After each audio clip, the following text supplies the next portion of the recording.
Hello, my listeners. This is Dr. Kim speaking to the world. I'm going to talk about this time about the body of Christ, which is very important phrase in Paul's letters, especially Romans chapter 12 and 1 Corinthians chapter 12. So the point is, what is the body, right? The concept of the body is so important. When we think about the body, it means many things even when we use it today.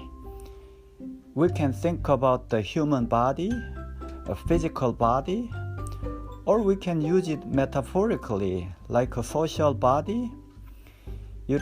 So it is not easy to understand in what sense Paul uses the phrase, the body of Christ. Is this Christ's own physical body in some sense?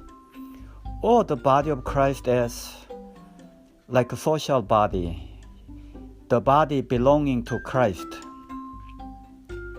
So traditionally, we have thought that Paul is using the body of Christ as an organism metaphor, a metaphor for an organism, right? So like a social body, like 1 Corinthians 12:27, as Paul says, you are soma, christou, body of Christ. So usually we think, it means you are one in a Christian community. You are belonging to the church, which is the body of Christ. So we understand it here, the body as a social body, metaphorical organism. But the question is it really that Paul means such an organism body? Probably, I don't think so. That's where long ago, my doctoral study raised questions about this, and my dissertation is about this metaphor, the body of Christ. In my book, in 2008, I argued that the body of Christ in 1 Corinthians 27 must be an attributive genitive, which means the body of Christ as Christ-like body, Christ-like living. So when you say you are the body of Christ, we can understand it as you are Christ-like body. In other words, you have to live like Christ. So actually, Romans 6:6, Paul uses such a use of genitive we call the attributive genitive. The body of sin in Romans 6:6, right? We see the body of sin, in Romans 6:6. The body of sin should be destroyed when Paul says about this. The meaning of the body of sin here is sinful body, the body ruled by sin, right? So we can apply this kind of use of genitive, attributive genitive to 1 Corinthians 12:27.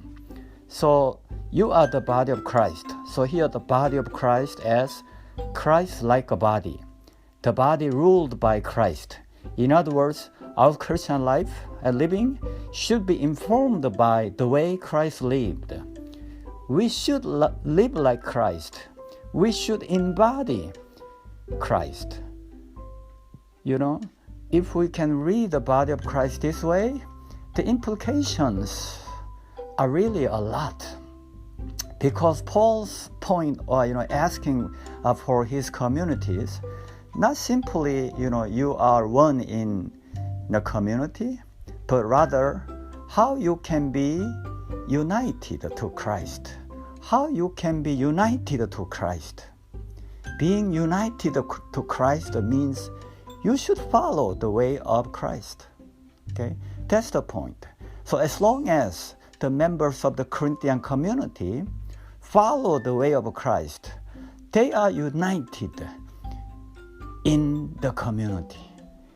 And they are one in the community. So you don't really have to emphasize the unity of a community.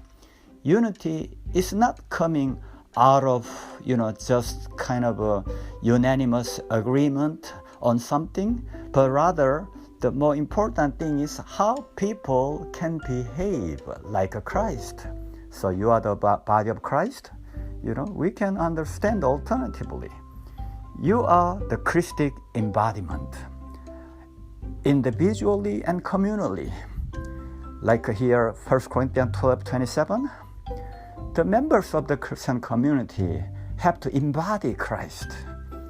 Only when we do that, there must be a perfect union rather than unity, right?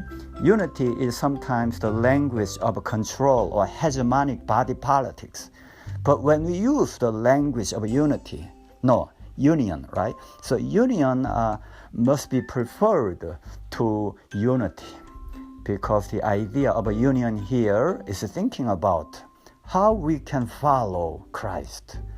So let me finish here. So if we think about the body of Christ as a metaphor, there is not the only way we can understand it traditionally. Here I'm proposing an alternative view, which is I call attributive genitive. You are the body of Christ, which means you have to live like Christ. Thank you for your listening, and hopefully I'll be back with another topic. Thank you. Bye-bye.